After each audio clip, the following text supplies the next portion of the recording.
तो क्या 3 दिन के अंदर मधुबनी पुलिस ने पिपरोलिया चौकीदार के नाबालिग पुत्र मामले का उद्भेदन कर लिया है?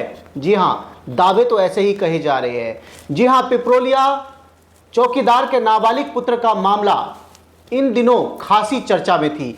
जिसने भी इस घटना को सुना उसने दांतों तले उंगली दबा दी। लेकिन 3 दिन के अंदर मामले का जो उद्भेदन हुआ है, मामले को जब आप पूरा सुनिएगा तो आप भी आश्चर्य में पड़ जाइएगा कि किसी की ईमानदारी की कीमत उसे क्या चुकानी पड़ सकती है।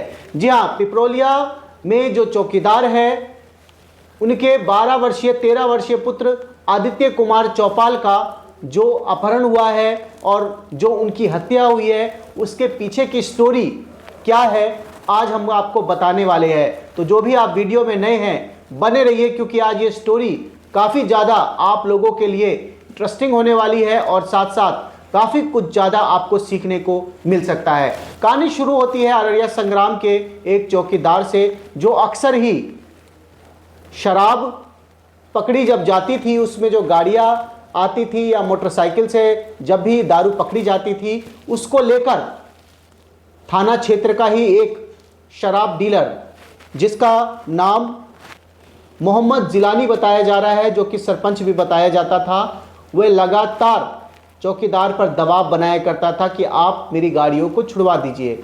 जिस पर चौकीदार की साफ सवाल होता था कि नहीं, ऐसा नहीं हो सकता। इसको लेकर मोहम्मद जिलानी कई दिनों से मौका तलाश रहा था और उसे मौका मिला जब दो उसके साथी मोहम्मद फैयाज और मोहम्मद गुलफाम तैयार हो गए।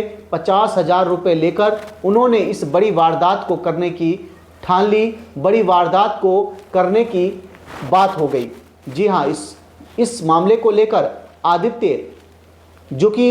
आदित्य कुमार चौपाल, जो कि चौकीदार का बेटा था, जो कि मोहम्मद फैयाज और मोहम्मद गुलफाम के साथ खेलने जाया करता था, बात बात में ये उन्हें एक अर्धनिर्मित घर के पास ले गए और 13 तारीख को जिस दिन ये मामला हुआ, उसी दिन बच्चे को मार के और बगल के एक धान के खेत पर फेंक दिया गया। जब 15 तारीख को ये मामला दर्ज हुआ अररिया संग्राम में, तो पुलिस लगातार तफ्तीश में लग गई और अब 15 तारीख को इंस्टाग्राम की एक आईडी से एक वीडियो आया, एक तरह से कॉलिंग आया, जिसमें 25 लाख की फिरौती भी मांगी गई। मामला फिरौती का देखा गया, जिसमें कुछ पैसा ऑनलाइन मंगाया गया था, जबकि कुछ पैसा कैश में देने की बात की गई थी। ऐसा हम नहीं कह रहे, ऐसा पुलिस कप्तान मधुबनी योगेंद्र कुमार जी का कहना है कि ये बच्चा 13 तारीख को गायब हुआ था। अररिया संग्राम थाने को सूचना मिली थी 15 तारीख को, जिसमें एफआईआर तुरंत दर्ज की गई थी और सभी जगह परिजनों से मिलके जो बच्चे को ढूंढने की कोशिश है वो पुलिस ने जारी कर दी थी। ये जो बच्चा है मृतक है, इसकी उम्र लगभग 15 साल बताई गई है। इसमें अगले दिन 16 तारीख को इंस्टाग्राम पे उस बच्चे की फ़ोटो डाली गई जिसमें कुछ पैसों की मांग की गई। इस मामले को बहुत ही गंभीरता से लेते हुए तुरंत इंस्टाग्राम को हम लोगों ने कम्युनिकेट किया और उस प्रोफाइल का जो यूज़र है उसकी सारी डिटेल मांगी गई।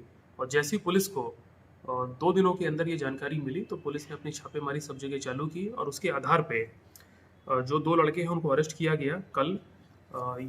एक का नाम है मोहम्मद फयाज और एक का नाम था मोहम्मद गुलनवाज। ये दोनों पिपरोलिया के ही रहने वाले हैं, उसी गांव के रहने वाले हैं। जो मृतक बच्चा है, ये लोग उसके साथ खेलते भी थे, क्योंकि सब एक ही मोहल्ले के हैं।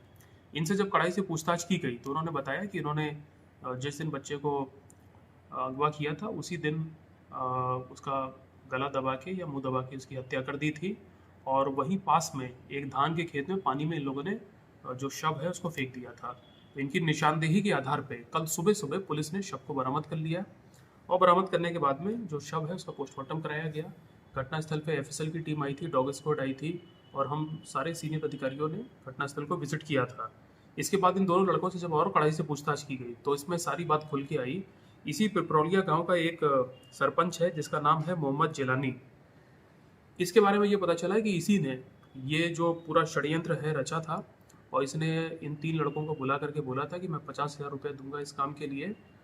और ये तीनों लड़के खेलने के बहाने उस बच्चे को अपने साथ में ले गए और फिर मोहम्मद जिलानी पास में ही पिपरोलिया गांव में जहां धान का खेत है वहीं पास में एक अर्धनिर्मित मकान है वहाँ पे इन लोगों ने बच्चे को रखा एक दिन और उसकी हत्या करने के बाद वहाँ से फेंक दिया।